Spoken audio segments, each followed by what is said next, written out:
आज का टॉपिक क्या है अपना? MAS।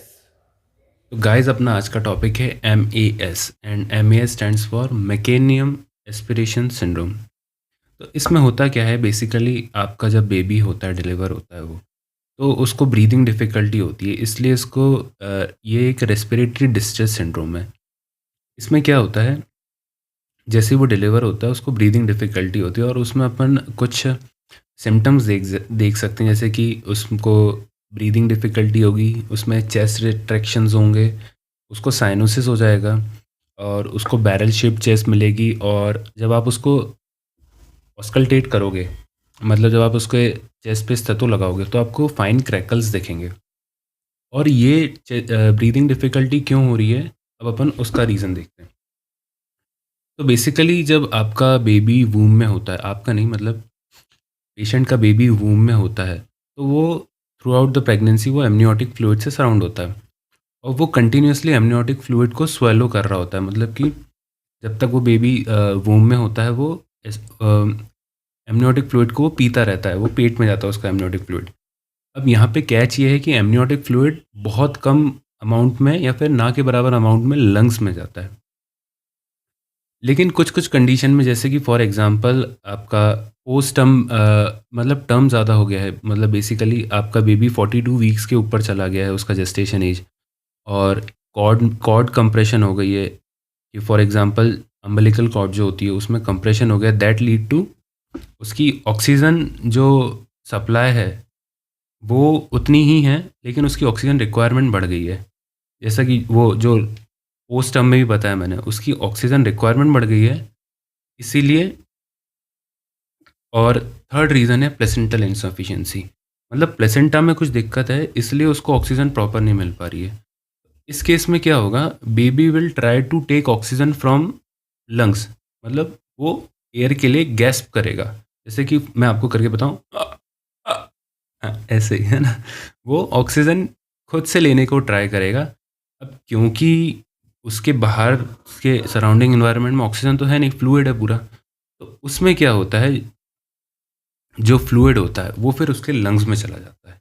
तो क्या-क्या 3 कॉजेज़ बताए मैंने, जब फॉर एग्ज़ाम्पल उसकी एज ज़्यादा हो गई है, जेस्टेशन एज ज़्यादा हो गई है, प्लेसेंटा में कुछ दिक्कत हो गई है, फिर कॉर्ड में कंप्रेशन हो गया है। All that 3 situation lead to अपना oxygen deficiency in the baby. अब क्या होता है, क्योंकि बच्चा को ऑक्सीजन कम मिल रही है, तो वो हाइपॉक्सिया में चला जाता है। हाइपॉक्सिया कहते हैं कि उसमें बेबी के ओवरऑल बॉडी में ऑक्सीजन कम है। तो बेबी के ओवरऑल ऑक्सीजन कम होने की वजह से है ना, उसकी एक नर्व होती है जिसको वेगस नर्व कहते हैं, तो वो स्टिमुलेट हो जाती है, वो अपना मतलब वो एक्टिव हो जाती है। तो उससे क्या होता है कि जो बेबी का इंटेस्टाइनल मूवमेंट होते हैं, जो गट में मूवमेंट होता है, वो बढ़ जाता है, वो बढ़ता है। और सेकेंडली, जो उसका एनल स्फिंक्टर होता है जहाँ से पॉटी निकलती है, वो लूज हो जाता है। तो ये दोनों जो वेगस नर्व है ना, वो इन दोनों कामों को करवाती है, that lead to passage of meconium. Meconium क्या होता है, जो बच्चे की फर्स्ट पॉटी होती है उसको मेकोनियम कहते हैं। अब क्योंकि ये सब अपनी जो कहानी है, ये बेबी मदर के वूम में ही हो रही है, तो वो अपनी जो फर्स्ट पॉटी है, जो कि उसको नेचुरली बेबी मदर के बॉडी के बाहर करनी थी, वो अब वो मदर के अंदर ही कर देता है, वो फर्स्ट पॉटी मदर के अंदर कर देता है और वो पूरी फ्लूइड में घुल जाती है जिसकी सराउंडिंग में वो है। अब क्या होता है, जब मैंने आपको बताया बेबी गैस्प कर रहा था ऑक्सीजन के लिए, क्योंकि उसको ऑक्सीजन की जो उसको रिक्वायरमेंट थी वो उसको मीट नहीं हो रही थी। अब वो जो फ्लूइड जाता है उसके अंदर उसका मेकोनियम भी चला जाता है, मतलब पहले तो मेकोनियम उसके फ्लूइड में घुल गया, फिर बेबी ने ऑक्सीजन के लिए गैस्प करा, और फिर क्या होगा कि जो जो फ्लूइड गैस्प करा उसमें मेकोनियम डिसॉल्व हो गया और वो मेकोनियम उसके लंग्स में चला गया। तो जो आप जो देखते हैं कि जैसे ही बेबी डिलीवर हुआ, फिर उसको सांस लेने में तकलीफ होने लगी, उसको ब्रीदिंग डिफिकल्टी आने लग गई, तो that can be the cause of meconium aspiration. मतलब क्या हुआ, जो फ्लूइड उसने लंग्स में गया उसमें मेकोनियम था उसका। अब पता कैसे चलेगा कि वो मेकोनियम उसने लंग्स में गया है कि नहीं गया। लंग्स में जाने वाली की टर्म को कहते हैं अपन एस्पिरेशन। तो उसमें क्या होता है, जो अपना एमनियोटिक फ्लूइड होता है ना, वो पेल और स्ट्रॉ कलर का होता है, मतलब मैं आपको कहूँ लाइट येलो कलर का होता है। लेकिन जैसे ही उसमें मेकोनियम मिक्स हो जाता है, मतलब बच्चा फर्स्ट पॉटी कर देता है उसमें, तो उसका कलर चेंज होकर वो थोड़ा सा ग्रीनिश टोन में आ जाता है। तो आप फ्लूइड के कलर से देख के बता सकते हैं कि इसमें मेकोनियम है कि नहीं है। सेकेंडली वो फिर वो बॉडी करता है ना, वो फ्लूइड में, तो उसके जैसे जो नेल्स होते हैं, है ना, नेल्स, हेयर्स, ये सब भी वो पॉटी से स्टेन हो जाते हैं, मतलब वो गंदे हो जाते हैं उससे। तो आप उसके नेल्स और इसके स्किन के उससे कलर से बता सकते हैं, मतलब उस पे पॉटी के दाग लगे रहेंगे, है ना। तो वो होता है अपना, इससे ऐसे बता सकते हैं कि हाँ, इसने बच्चे ने पॉटी करी है वाइल ही वॉज, मतलब जब वो वूम में था, एंड दैट लीड टू, वो पॉटी करी है उसने, और वो पॉटी वाला पानी वो उसने लंग्स में चला गया, तो उसने एस्पिरेट कर लिया है। और अब पानी एस्पिरेट कर लिया, अब एस्पिरेट कर लिया तो ठीक है, कोई बात नहीं। अब उससे क्या क्या दिक्कत होती है, दैट लीड टू अपना ब्रीदिंग डिफिकल्टी। अब अपन वो डिस्कस करते हैं। तो सबसे पहले क्या होता है कि जो पॉटी उसके फ्लूइड के साथ जो उसके लंग्स में गई, that lead to obstruction.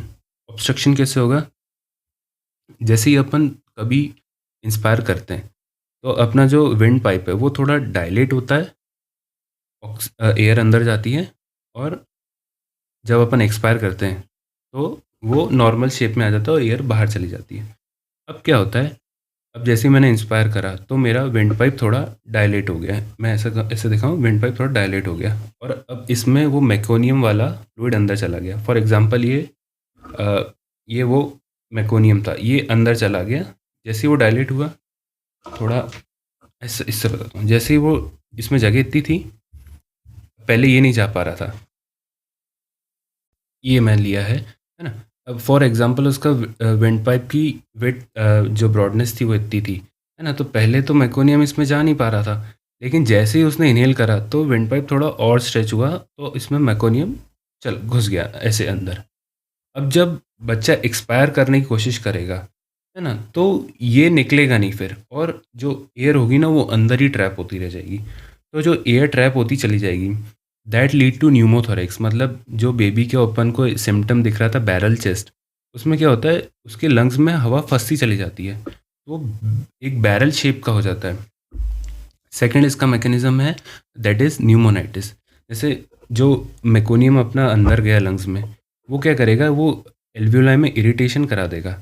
Irritation से क्या होता है, और इरिटेशन कराएगा और सर्फेक्टेंट का इनएक्टिवेशन करा देगा। अब उससे क्या होगा, एक तो इरिटेशन हुई, है ना, और इरिटेशन लीड टू इन्फ्लेमेशन, और सर्फेक्टेंट का इनएक्टिवेशन करा देगा ना, तो एल्वियोलाई अपने, जहाँ से अपन ब्रीथ करते हैं, जो फंक्शनल यूनिट होती है लंग्स की, वो एल्वियोलाई उसके कोलैप्स होने लग जाएंगे। अब क्योंकि वो कोलैप्स होने लग रहे हैं, that again lead to respiratory distress, वो उसको ब्रीदिंग डिफिकल्टी होने लगेगी। और थर्ड मैकेनिज्म है अपना, क्योंकि हाइपोक्सिया हो रहा है, हाइपोक्सिया हो रहा है और जो एल्वियोलाई हैं वहाँ पे हाइपोक्सिया है, तो जो अपना पल्मोनरी वेस्कुलेचर होता है वो थोड़ा डिफरेंट होता है। तो जहाँ पे हाइपोक्सिया हो रहा है वहाँ से ब्लड वो डाइवर्ट हो जाता है।